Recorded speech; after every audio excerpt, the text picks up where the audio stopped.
ചോദിക്കല്ലേ, ഒന്നും പറയാനില്ല. ഇതിനെ കുറിച്ച് എന്തെങ്കിലും ചോദിക്കും ഞാൻ.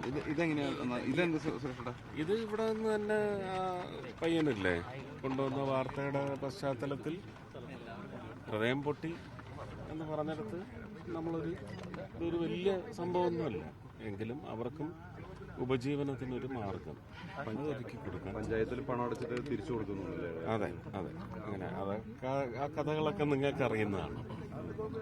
ഇത് വെള്ളം നമ്മൾ വാങ്ങി കൊടുത്തു അല്ലേ? വെള്ളം ചെയ്യിച്ചതാ. അവരുടെ ഒരു മനസ്സിലൊരു സന്തോഷം, പിന്നെ അവരുടെ ഉപജീവനം. അതിദാരിദ്ര്യമില്ലാത്ത സംസ്ഥാനമായിട്ടാണ് ജനറൽ ആശുപത്രിക്ക് നമ്മുടെ ഇന്ത്യൻ ഓയിൽ കോർപ്പറേഷന്റെ ഒരു 1 കോടി രൂപ വെച്ചത് അതിന്റെ നിർമ്മാണ പ്രവർത്തനങ്ങൾ ആരംഭിച്ചല്ലോ. അത് അനുവദിച്ച് വരുന്നതിന് മുമ്പ് തന്നെ അതിന്റെ ടൈൽ വർക്ക് എല്ലാം ആരംഭിച്ചതാണ്. അപ്പൊ അതിന്റെ ഫൈനൽ അപ്രൂവൽ വന്നിട്ട് അതിന്റെ പൈസ വരും. അതിന്റെ നാളെ ഉദ്ഘാടനം നടക്കണമെന്ന് പറഞ്ഞിട്ട് മൊത്തം കെട്ടിടത്തിന്റെ ഉദ്ഘാടനം നടക്കുന്നതായിട്ട് മിനിസ്റ്റർ പ്രസ് മീറ്റ് വിളിച്ചിരുന്നു. ഈ കാര്യം ചോദിച്ചപ്പോൾ പറയാനായിട്ടൊരു നിസ്സഹകരണം കാണിച്ചിരുന്നു.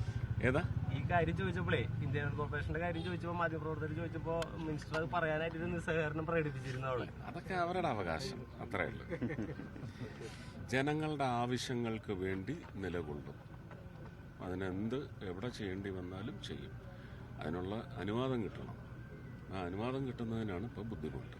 അതിനു വേണ്ടുന്ന നടപടി, അനുവാദം നമുക്ക് തന്നെ നൽകി ചെയ്യാൻ പറ്റുന്ന ഒരു രാഷ്ട്രീയ ഭരണ അന്തരീക്ഷം ഉണ്ടാവാൻ വേണ്ടിയുള്ള പ്രവർത്തനമാണ് ഭാരതീയ ജനതാ പാർട്ടി കേരളത്തിൽ ആകമാനം ചെയ്തുകൊണ്ടിരിക്കുന്നത്.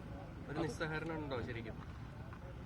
പദ്ധതികളൊക്കെ കൊണ്ടുചെല്ലുമ്പോൾ വലിയ ബുദ്ധിമുട്ട്. ചാവക്കാട് അവിടെ പോയി അന്വേഷിക്കും. മുനിസിപ്പാലിറ്റിയിൽ ഒരു ഹൈമാസ്റ്റ് വെക്കുന്നതിന് അവിടുത്തെ എന്താണ്, ഞാൻ അമ്മയുടെ പേരെപ്പോഴും മാറും, എന്താ അവിടുത്തെ മെമ്പർ ഇപ്പം തരാൻ സാറേ എന്ന് പറയുന്നതല്ലാതെ കഴിഞ്ഞ 1 വർഷമായിട്ട് ചോദിച്ചിട്ട് ഇതുവരെ തന്നിട്ടില്ല. ജനങ്ങൾക്കാണത് ആവശ്യം. അപ്പോൾ അവിടെയൊക്കെ ഭരണം വരട്ടെ എന്ന് മാത്രമേ ഞാൻ പറയൂ. അതല്ലാതെ പിന്നെ ഞാൻ എന്താ പറയണ്ടേ? അല്ലെങ്കിൽ പിന്നെ MP ലാഡ്സിൽ നിന്ന് സ്റ്റേറ്റിന്റെ ഒത്താശയൊന്നും ആവശ്യമില്ല, നേരിട്ട് MP കണ്ടെത്തി കളക്ടർക്ക് എഴുതി കൊടുത്ത് ചെയ്യാവുന്നതാണ് എന്ന് പറയുന്ന നിയമം കൊണ്ടുവരണം. അത് കൊണ്ടുവന്നാൽ ഇവിടെ പ്രമേയം പാസ്സാക്കും. പിന്നെ നമ്മളത് അറബിക്കടലിൽ ചവിട്ടി താഴ്ത്തണം, അല്ലേ? മറ്റേത് ചെയ്ത പോലെ.